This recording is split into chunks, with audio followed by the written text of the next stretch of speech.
Legenda I Gusti Ngurah Rai, pahlawan nasional dari Bali. Di tengah hutan Bali yang lebat dan liar, hiduplah seorang pahlawan gagah berani bernama I Gusti Ngurah Rai.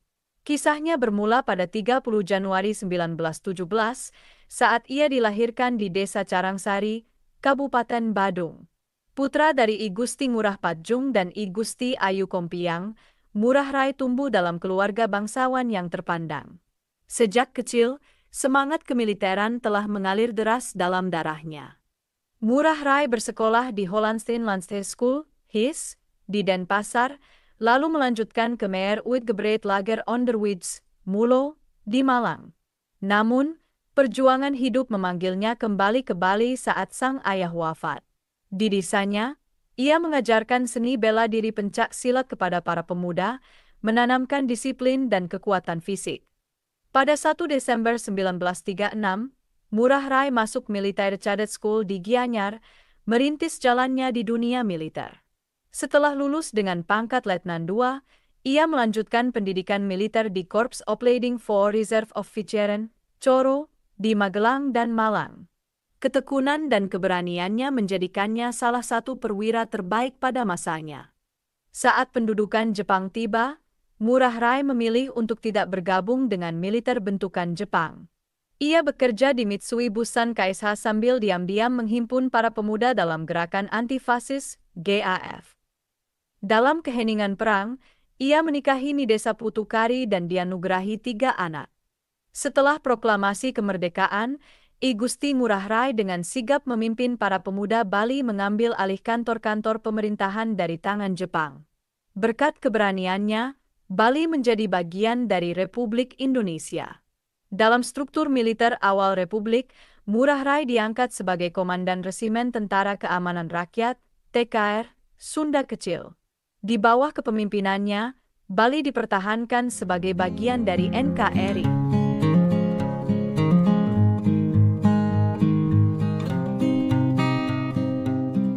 Pada tanggal 20 November 1946, di pagi yang berkabut, Desa Marga bersiap menghadapi babak baru dalam sejarahnya. Hari itu menandai sebuah pertempuran yang akan dikenang selamanya sebagai Puputan Margarana. Dalam tradisi Bali, kata puputan melambangkan pertempuran yang dilakukan sampai tetes darah terakhir, menegaskan bahwa pejuang lebih memilih gugur daripada menyerah kepada musuh. Saat fajar menyingsing, pasukan Belanda di bawah komando Kapten Konik telah mengepung Desa Marga. I Gusti Ngurah Rai, dengan tekad baja dan semangat yang berkobar, berdiri di barisan depan bersama 96 prajuritnya yang tergabung dalam pasukan Ciung Wanara. Mereka tahu bahwa pasukan Belanda jauh lebih besar dan dipersenjatai dengan senapan otomatis, mortir, kendaraan lapis baja, bahkan bantuan serangan udara. Sementara itu, mereka hanya memiliki senjata seadanya, mulai dari keris, tombak, hingga beberapa pucuk senapan rampasan. Ngurah Rai, dengan karisma kepemimpinan yang luar biasa, mengobarkan semangat juang anak buahnya. Lebih baik kita gugur sebagai pahlawan daripada hidup berlutut di bawah penjajah. Pekiknya, membakar tekad para pejuang Bali untuk mempertahankan tanah air mereka hingga akhir. Dalam pertempuran yang berlangsung selama 1 jam, mereka menunjukkan keberanian yang luar biasa, bertarung dengan gigi meski satu persatu mulai berguguran. I Gusti Ngurah Rai akhirnya gugur ditembak di bagian dada, berjuang sampai napas terakhirnya. Hampir seluruh anggota pasukan Ciung Wanara turut tewas di medan laga. Dari 96 pejuang, hanya 9 orang yang berhasil melarikan diri ke hutan sekitar. Pertempuran heroik ini membawa kehancuran bagi pasukan Belanda, yang kehilangan sekitar 400 serdadu akibat perlawanan gigih para pejuang Bali. Walau Belanda memenangkan pertempuran secara militer, dampak moral dan politis dari perjuangan Ngurah Rai sangat besar. Dikabarkan, pasca pertempuran, pihak Belanda memperlakukan jenazah Ngurah Rai dan prajuritnya dengan hormat. Mereka menguburkan para pahlawan Bali tersebut dengan layak, menandai lokasi pertempuran dengan tugu peringatan sederhana. Pengorbanan Ngurah Rai menunjukkan kepada dunia internasional tekad bulat bangsa Indonesia untuk mempertahankan kemerdekaan.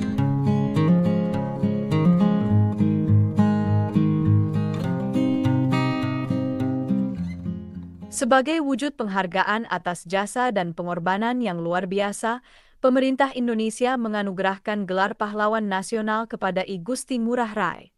Pengakuan resmi ini diberikan melalui surat keputusan Presiden RI tanggal 9 Agustus 1975 oleh Presiden Soeharto. Selain itu, Ngurah Rai juga dianugerahi tanda kehormatan Bintang Mahaputra serta kenaikan pangkat menjadi Brigadir Jenderal TNI, Anumerta. Gelar ini menegaskan statusnya sebagai salah satu pahlawan terbesar bangsa. Nama dan perjuangan I Gusti Ngurah Rai dikenang dan diabadikan dalam berbagai bentuk, menginspirasi generasi penerus. Bandara Internasional I Gusti Ngurah Rai di Bali merupakan pintu gerbang yang menghubungkan Bali dengan dunia, sementara Universitas Ngurah Rai dan Stadion Ngurah Rai juga menjadi penghormatan atas jasanya. Tak hanya itu, TNI Angkatan Laut RI menamai salah satu kapal perang fregat terbaru sebagai KRI I Gusti Ngurah Rai. Di berbagai kota di Indonesia, banyak jalan yang diberi nama Jalan I Gusti Ngurah Rai, menunjukkan betapa besar penghormatan bangsa terhadap warisan nama beliau. Selain penamaan fasilitas umum, situs-situs bersejarah terkait Ngurah Rai juga dilestarikan. Di desa kelahirannya, Carangsari, didirikan monumen I Gusti Ngurah Rai yang menjadi pengingat akan perjuangannya.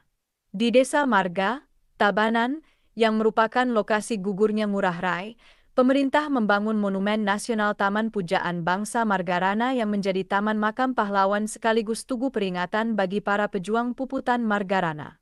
Setiap tahun, masyarakat dan pemerintah daerah Bali menyelenggarakan upacara penghormatan dan acara napak tilas untuk mengenang I Gusti Ngurah Rai. Sebagai teladan kepahlawanan, sosok I Gusti Ngurah Rai kerap diangkat dalam kurikulum pendidikan sejarah dan dibahas dalam berbagai forum untuk membangkitkan jiwa patriotik generasi penerus.